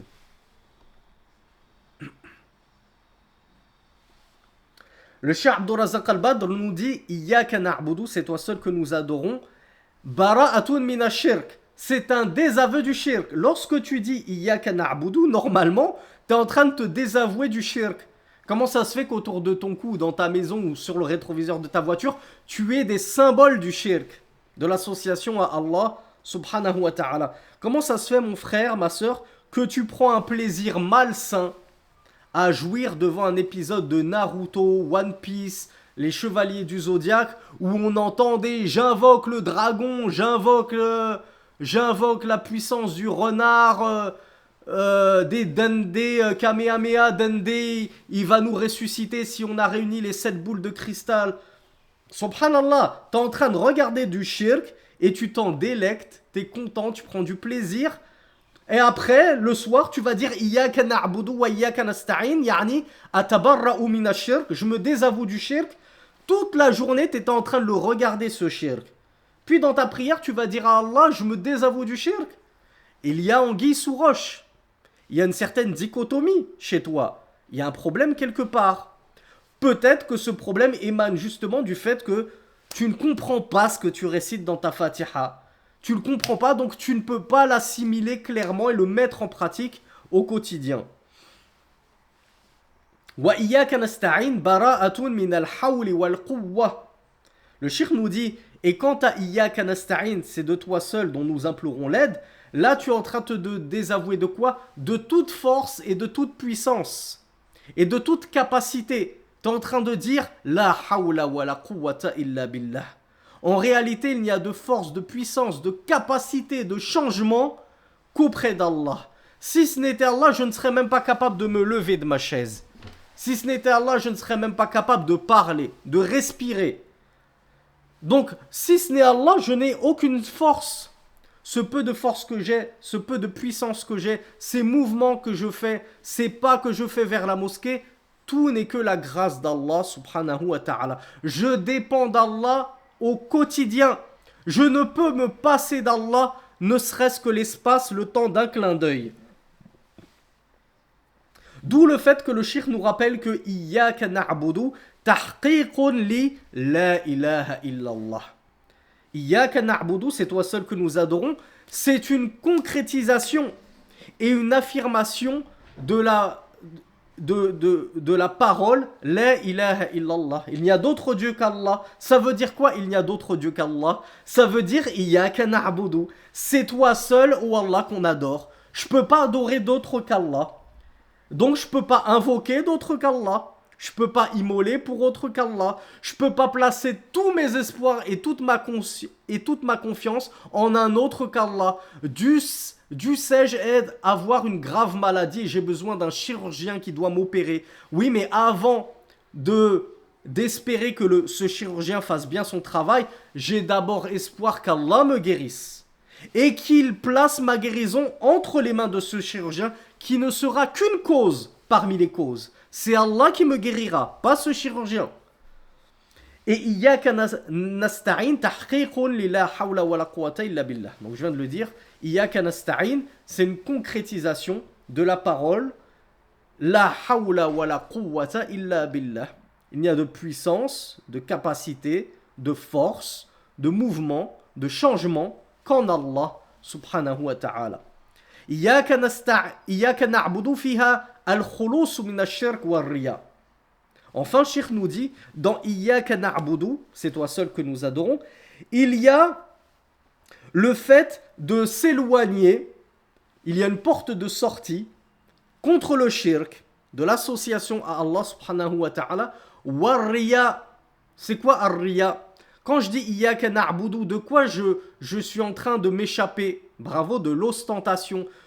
L'ostentation, c'est quoi? C'est le contraire même de al-ikhlas. Le fait que cette œuvre-là, je l'avoue en toute exclusivité à Allah. Ben, la personne ostentatoire qui pratique l'ostentation, elle n'œuvre pas exclusivement pour Allah. Cette prière-là, je la fais pour Allah et pour impressionner les frères qui sont derrière moi et que je guide en prière. Comme ça, ils vont dire j'ai une belle lecture du Coran, j'ai un beau tajwid, j'ai fait une belle prière et ainsi de suite. Donc, quand je récite Iyaka na'budu, je dois me dire, je peux pas tomber dans l'ostentation. Parce que le seul à qui je dois plaire, ben c'est Allah subhanahu wa ta'ala. Je n'attends pas les éloges des gens. Parce que je n'adore que Allah, c'est pour Allah que je destine mes adorations. Cette adoration que je suis en train de pratiquer, je n'attends pas les applaudissements des gens et les éloges des gens. وَإِيَّاكَ نَسْتَعِينَ فِيهَا خُلُوصٌ مِنَ الْعُجْبِ وَالْكِبْرِيَا. Et lorsque je dis Iyaka nasta'in, c'est toi seul dont nous implorons l'aide, il y a ici une porte de sortie, un échappatoire contre al-ujb, justement, le fait d'être infatué. Vous savez ce que ça signifie, infatué? Avoir une trop bonne estime de soi-même, être un petit peu imbu de sa personne. Merci Dhun Nourayn. Al-ujb, c'est ça, c'est celui qui est impressionné par ses propres œuvres et sa propre personne. Wal kibriya, l'orgueil. Donc lorsque je dis Iyaka nasta'in, je suis en train de reconnaître que je vaux rien sans Allah. J'ai aucune force sans Allah. Je suis incapable de porter mon téléphone à l'oreille si ce n'était parce qu'Allah me l'a permis et m'en a donné la capacité. Donc pourquoi je vais m'enorgueillir? Je ne suis qu'une frêle personne. Je ne suis qu'un être tout petit et insignifiant dans l'univers. Lorsque je vois un petit peu l'immensité de l'univers, pourquoi je vais m'enorgueillir? Pourquoi je vais penser être le plus fort, le plus intelligent, le plus beau? Ma force, ma beauté, mon intelligence, tout ceci, je ne le dois qu'à Allah. Je n'ai pas travaillé, tu as travaillé pour être beau? Si ce n'est parce que tu es passé sous le bistouri, il a fallu que tu te fasses je ne sais combien d'opérations chirurgicales pour retrouver un semblant de beauté. Donc pourquoi est-ce que tu vas t'enorgueillir? Alors excusez-moi, je, je change de batterie parce que mes batteries sur ma caméra ne durent qu'une heure. Et comme j'ai empiété,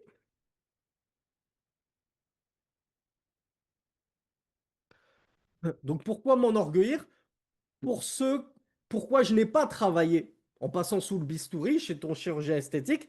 Toi, tu n'as pas travaillé, c'est lui qui a travaillé. Donc qu'est-ce que tu as à t'enorgueillir d'être beau? Tu seras jamais aussi beau que le prophète Mohammed sallallahu alayhi wa ala alihi wa sallam. Et toi, ma soeur, tu ne seras jamais aussi belle que Hawa. Donc redescends sur terre. Si tu es belle, si tu es beau, c'est grâce à Allah. Si tu es fort, c'est grâce à Allah subhanahu wa ta'ala. Combien même tu vas dire, oui, mais moi, la force, je l'ai travaillé. Je fais de la musculation. Oui, mais t'es pas fort au point de soulever une montagne.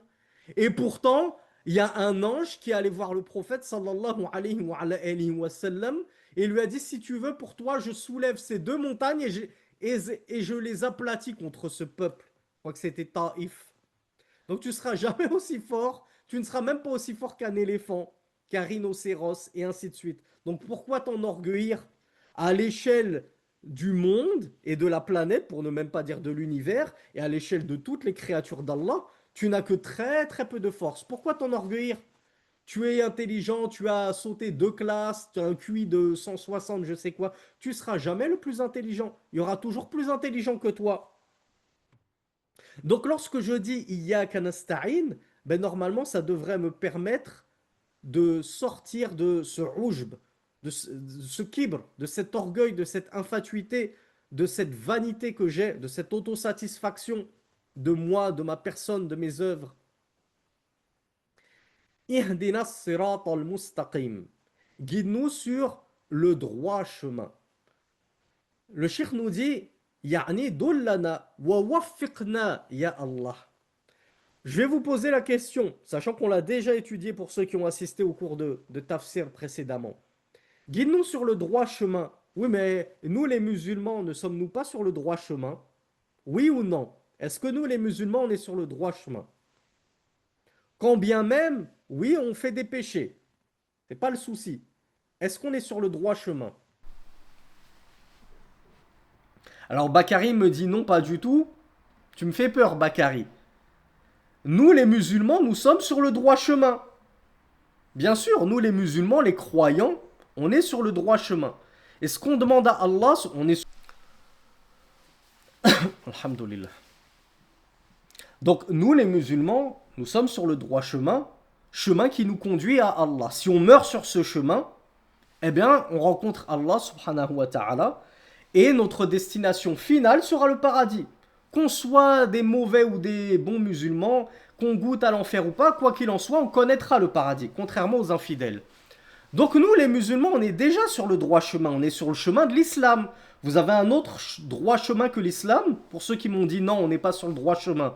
Donc vous n'êtes pas sur l'islam, c'est de deux choses l'une. Soit vous n'êtes pas sur l'islam, et alors j'aurai des infiltrés parmi vous, hein, des hypocrites, soit il y a un autre chemin que l'islam qui mène au paradis. Et j'espère que dans les deux cas, je me trompe. Et que c'est juste vous qui vous êtes mal exprimé. Donc nous sommes déjà sur le droit chemin, le chemin de l'islam, walhamdulillah. Donc, on demande à Allah qui nous guide sur ce droit chemin, ça veut dire qu'il nous maintienne sur ce droit chemin, qu'il nous raffermisse sur ce droit chemin, afin qu'on n'en dévie jamais et qu'on meure dessus. Et qu'Allah Azzawajal, sur ce droit chemin, nous accorde la réussite. Et on espère que ce droit chemin, on va l'emprunter de la meilleure des façons. Il y en a qui empruntent ce chemin et qui font des fautes et qui trébuchent tout au long du chemin. Ils ont des accidents de parcours, comme moi je viens d'avoir eu un accident de caméra. Nous, on demande à Allah subhanahu wa ta'ala qu'il nous permette de cheminer le plus facilement et simplement possible sur ce droit chemin, afin qu'on n'ait pas d'accident de parcours, qu'on ne rebrousse jamais chemin, qu'on ne quitte jamais cette droite route. Donc qu'Allah nous raffermisse sur ce droit chemin. Donc voilà ce que ça signifie. Ihdina sirat al-mustaqim. Guide-nous sur le droit chemin. Oui, on est déjà sur le chemin de l'islam, mais on demande à Allah subhanahu wa ta'ala qu'il nous maintienne fermement là-dessus.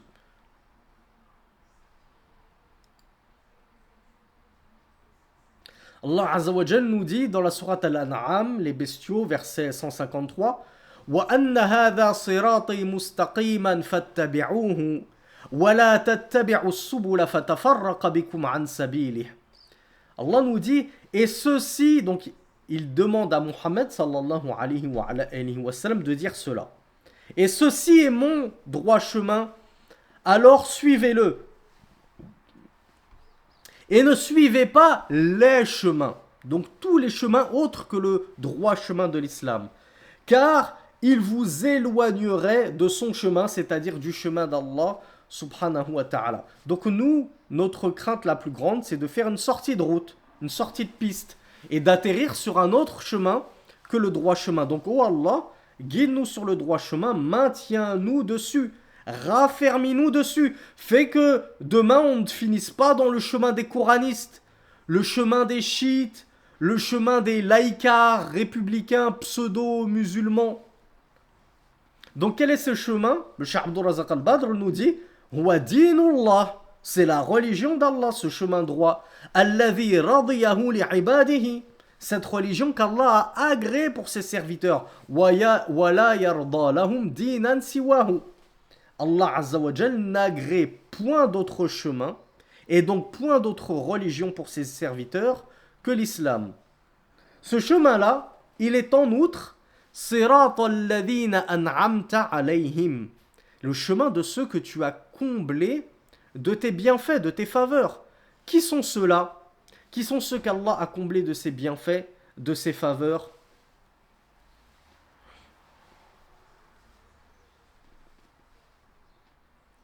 Bravo, vous le savez tous. Le Cheikh nous dit, ils sont an-nabiyoun, les prophètes. Donc ça englobe également les messagers d'Allah, tous les envoyés d'Allah. Was-siddiqin, les véridiques qui ont suivi fidèlement les pas de ces prophètes et leur religion. Was-shuhada, les martyrs. Was-salihin, les vertueux. Qu'Allah fasse de nous des vertueux qui suivons fidèlement les pas de ses envoyés. Wa hasuna ulaika rafiqa, et comme belle compagnie, quelle belle compagnie que ces gens-là. Donc, nous, quand on demande à Allah qu'il nous guide sur le droit chemin, on lui demande en outre qu'il nous guide sur ce chemin-là qui mène là où a mené ces gens-là, les prophètes, les véridiques, les martyrs, les bienfaisants. Eux, ils ont eu un chemin extrêmement droit qui a tracé tout droit vers le Firdaus. Oh Allah, guide-nous sur ce même chemin. Nous aussi, on veut arriver au même endroit qu'eux. Et pour arriver au même endroit qu'eux, Al-Firdaus ou Al-A'la, on a besoin de cheminer sur le même chemin. Si toi tu sais que tel paysage incroyable, il se trouve à telle coordonnée, et que pour y arriver, t'as qu'un sentier boueux, etc. Il n'y a pas de route, c'est pas construit, c'est un sentier entre les arbres, dans la jungle, etc. Ben, si tu empruntes une autre route, bien pavée, bien cimentée, tu pourras pas atteindre cet endroit que tu t'étais fixé, parce que tu t'es trompé de route. Ben, nous, on veut suivre la même route que ceux qu'Allah subhanahu wa ta'ala a comblés de ses bienfaits parmi les envoyés et les vertueux et les martyrs. Alors, le cheikh nous dit ces gens-là qu'Allah a comblés de ses bienfaits, ils sont man jama'u bayna al-ilmi nafi' wal 'amali salih. Quel est le point commun entre ces gens? Il est difficile de trouver un point commun entre nous et les envoyés d'Allah, entre nous et les grands véridiques, nous et les grands martyrs. Mais on a un point commun malgré tout, malgré notre petitesse de foi, c'est que on a la science et les œuvres. C'est quoi cette science? On ne dit pas qu'on est des savants. Mais au moins, on a la science du monothéisme. On sait ce que c'est que le monothéisme et on le met en pratique. Et ça, c'est déjà le plus droit des chemins. Et ces gens-là qui ont la science du monothéisme et donc qui vont le pratiquer le monothéisme, c'est-à-dire qui ne vont adorer que Allah dans leur vie et s'éloigner de tout shirk, eh bien ces gens-là feront partie des mun'amun alayhim ou des mun'am alayhim. Ils feront partie de ceux qu'Allah a comblés de ses bienfaits, comme ceux qu'il a comblés de ses bienfaits avant nous, parmi ces gens que nous venons de citer. Donc on demande à Allah qui nous guide sur ce chemin-là. Ghayril maghdubi alayhim, non pas, c'est-à-dire le chemin de ceux qui ont encouru la colère, ceux sur lesquels s'est abattue la colère, c'est-à-dire la colère d'Allah subhanahu wa ta'ala, et même la colère des anges, comme on le trouve dans un verset. Qui sont ceux qui ont encouru, qui sont visés ici principalement dans ce verset-là? Ceux qui ont encouru la colère. Il y en a beaucoup qui ont encouru la colère, mais tout particulièrement, bravo mes frères et sœurs, le cheikh nous dit Humul Yahoud. On demande à Allah qui nous préserve de tomber dans la même abîme qu'eux, en cheminant sur le même chemin qu'eux. C'est quoi leur chemin aux Juifs? Quel chemin est-ce qu'ils ont emprunté pour finir par encourir la colère d'Allah? Alors il y a Yassine qui a la bonne réponse. Bravo, vous êtes nombreux à le savoir. Hum man salakan wa man salaka nahjahum. Donc, ceux qui ont encouru la colère d'Allah, c'est principalement les juifs. Et le cheikh nous dit, et ceux qui ont emprunté le même chemin qu'eux, même s'ils ne se réclament pas du judaïsme.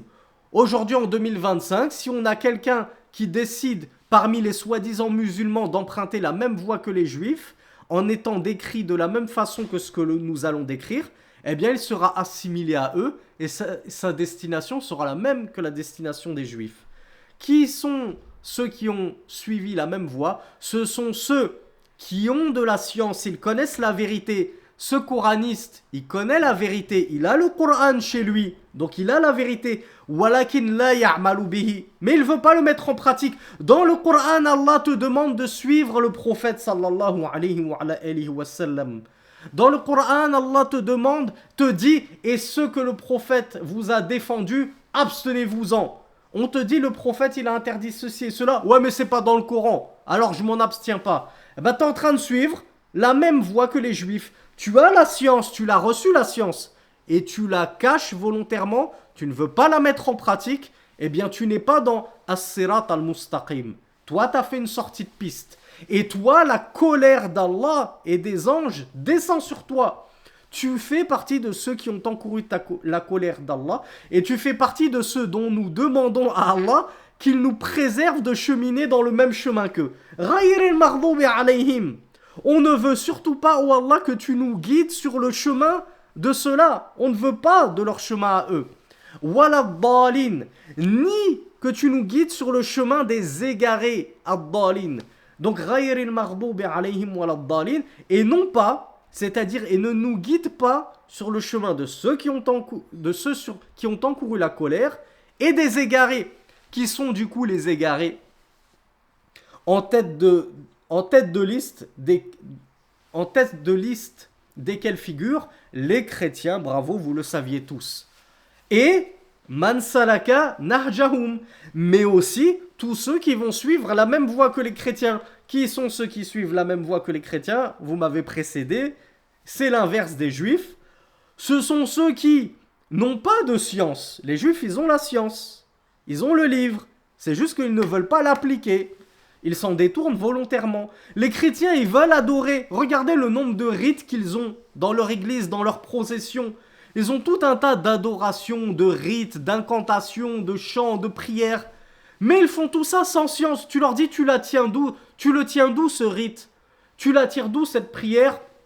Là, je sais pas, j'avoue, moi je suis bêtement mon prêtre. Tu vas questionner le prêtre, il va te dire, moi je suis bêtement mon archevêque. Tu vas questionner l'archevêque, il va dire, moi je suis bêtement le pape.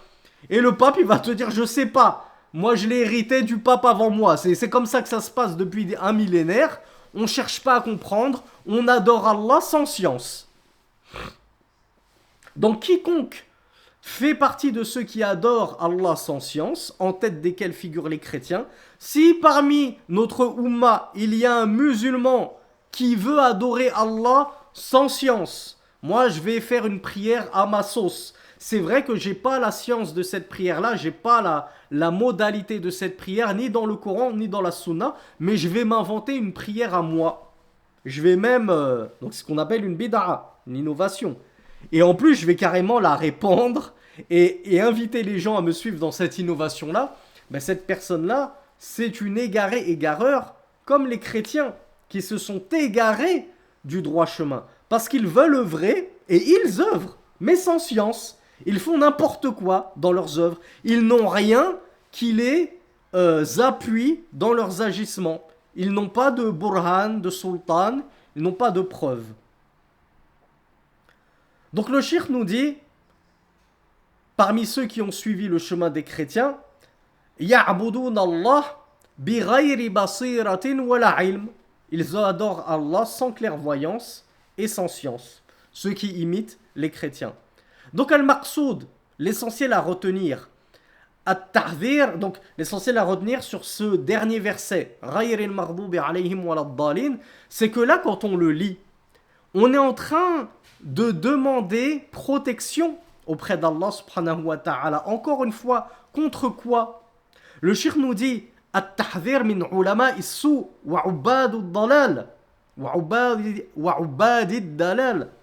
On est en train de demander qu'Allah nous protège de finir comme ces adorateurs de l'égarement, qui adorent Allah avec égarement.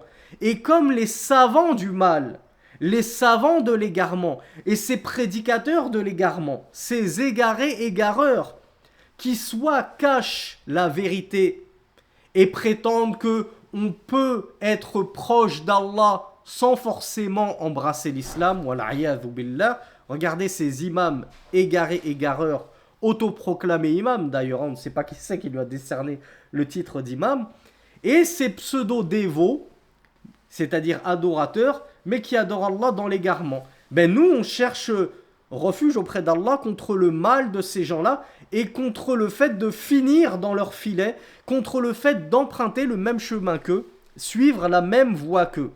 D'ailleurs, Sufyan ibn Uyayna, rahmatullah alayhi, disait Man afsada min ulama'ina kana fihi shabahun min al-yahud. Celui d'entre nos savants qui a été corrompu, il a une ressemblance avec les juifs. Waman fasada min ubbadina kana fihi shabahun min an-nasara. Et celui parmi nos dévots, nos grands adorateurs, pas des savants, juste quelqu'un qui adore beaucoup Allah, mais qu'il adore avec corruption. Il fait n'importe quoi. Il est plein de bid'ah, d'innovation. Quand on lui dit pourquoi tu adores Allah de telle façon, je sais pas, je la sens bien. Ben, il a une ressemblance avec les chrétiens.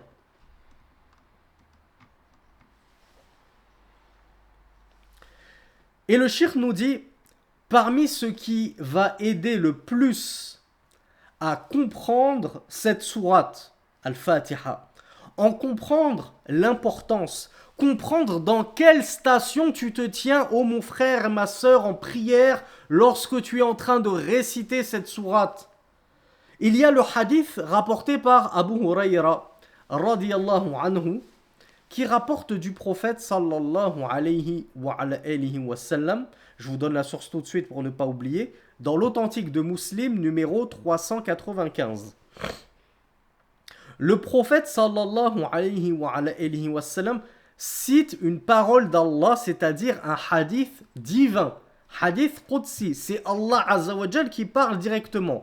Il dit qasamtu salata bayni wa bayna abdi nisfayni.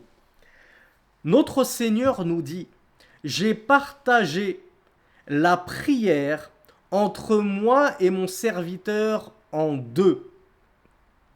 Wali abdi ma sa'al, et à mon serviteur ce qu'il demandera dans sa prière. فإذا قال العبد الحمد لله رب العالمين قال الله تعالى حمدني عبدي.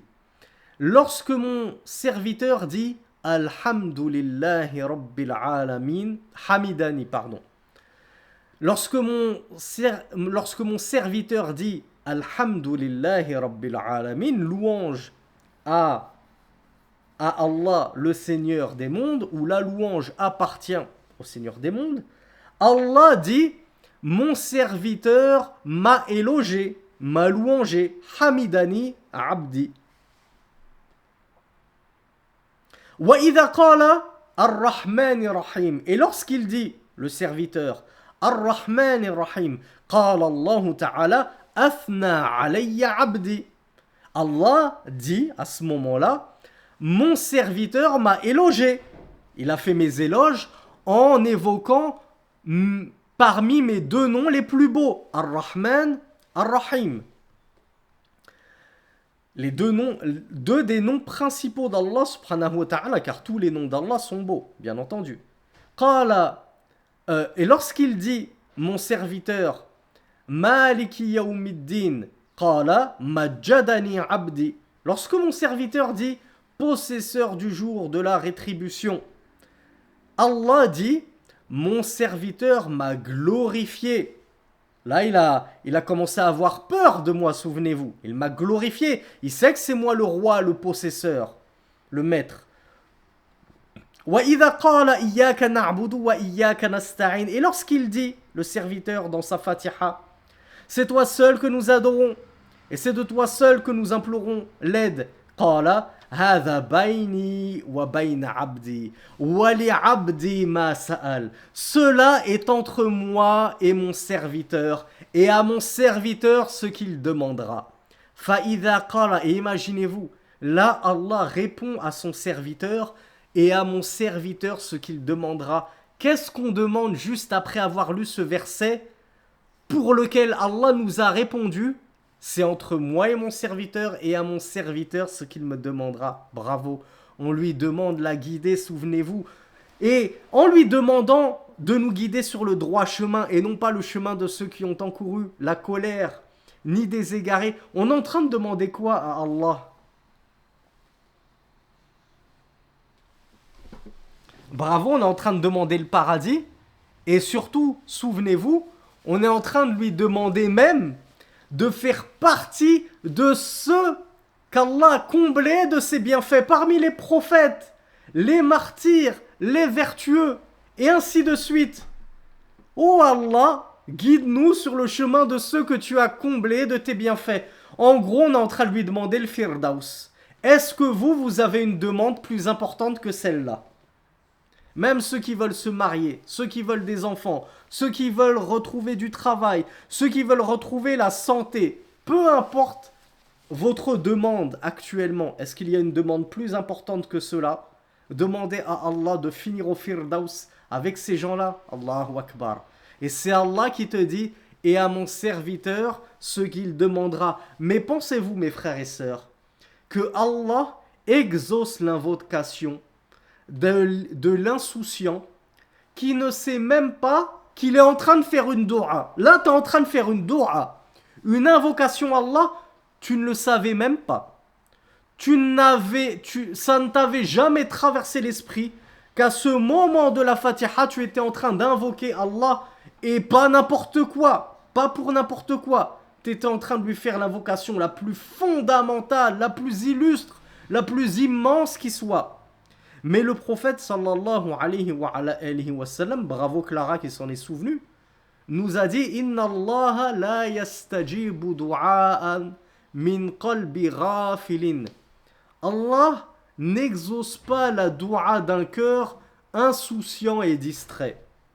Et toi, tu es dans ta Fatiha, Ihdina as-sirat al-mustaqim, tu penses au grec que tu vas te faire avec tes potes ce soir, tu penses au match qu'il va y avoir ce soir, tu penses à ce que tu vas avoir comme interro demain à l'école, et ainsi de suite, et ainsi de suite. Comment tu veux qu'ensuite Allah t'exauce?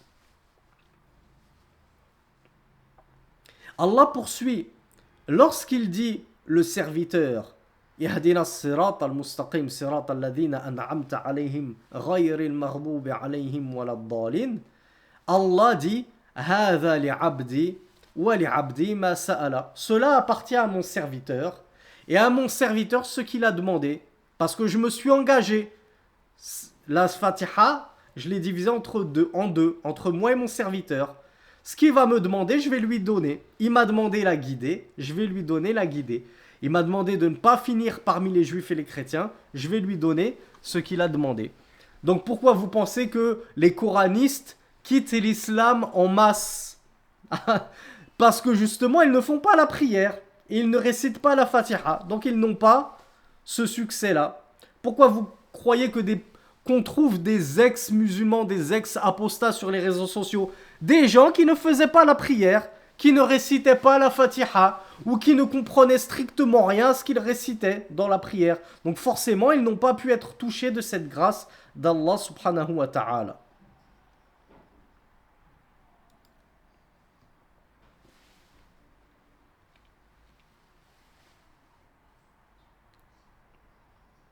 Alors le shir termine et conclut l'exégèse de cette sourate Al-Fatiha en nous rappelant que tout samma, alors qui sait quel nom porte également la sourate Al-Fatiha? Comment on la surnomme? Alors oui, bravo Amina, les 7 répétés effectivement. C'est pas le nom qu'a cité ici le shir. Bravo Nejma, bravo à tous ceux qui ont trouvé Ummul Qur'an ou bien Ummul Kitab.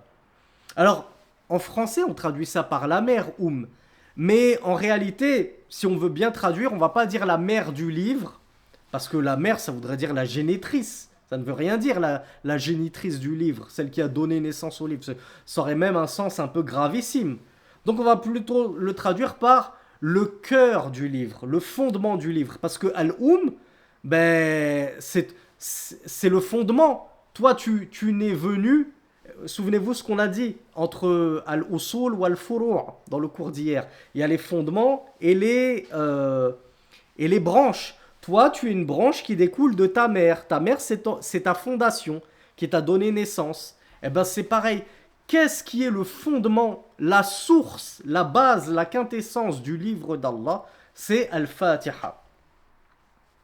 Le cheikh nous dit لأنها حوت إجمالا ما حواه القرآن تفصيلا. Parce que la Fatiha, elle renferme de manière globale et générale tout ce que renferme de sens le Coran de manière détaillée. Tout ce qui a été détaillé dans le Coran, si on pouvait tout résumer en une seule sourate, cela serait résumé dans sourate Al-Fatiha. وَهِيَ مَلِيئَةٌ بِالدُّرُوسِ وَالْعِبَارِ. Et sourate Al-Fatiha est remplie de leçons et d'exhortations et de matières à méditer et à pousser à la réflexion. وَتَقْرِيرِ قَوَاعِدِ الدِّينِ وَأُصُولِ الْإِيمَانِ. Elle est remplie d'enracinement des fondamentaux, des règles de base de notre religion et des fondamentaux de la foi. وَأُمُورِ الشَّرِيعَةِ. Et des affaires relatives à notre législation. La première des affaires de notre législation, c'est laquelle? Bravo, le tawhid. Et qu'est-ce que le tawhid?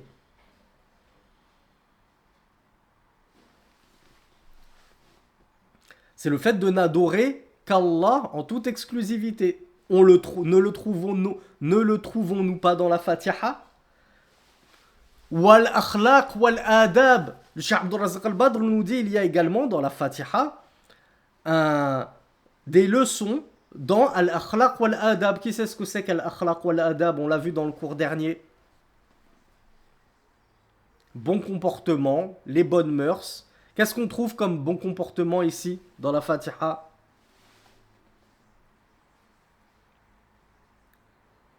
On en trouve plein des bons comportements. Le fait de s'en remettre en Allah seul, de chercher son aide seul, le fait de se montrer reconnaissant vis-à-vis d'Allah et plein de gratitude, de lui faire ses éloges comme il le mérite, le fait de craindre Allah, ça fait aussi partie du bon comportement du musulman, de craindre son Seigneur et donc de s'éloigner du fait de se reposer sur ses lauriers, de s'éloigner de l'ego, ceux qui ont beaucoup d'ego, ceux qui sont imbus d'eux-mêmes, de l'orgueil et ainsi de suite. Tous ces enseignements, quand on médite convenablement la Fatiha, on se rend compte qu'ils étaient contenus dans la Fatiha, c'est juste qu'on est complètement passé à côté. Ainsi que d'autres nobles enseignements contenus dans cette immense sourate, nous dit le Cheikh Abdul Razak al-Badr, هذا والله أعلم وصل اللهم على نبينا محمد سبحانك اللهم وبحمدك أشهد أن لا إله إلا أنت أستغفرك وأتوب إليك. Exceptionnellement, comme on a poussé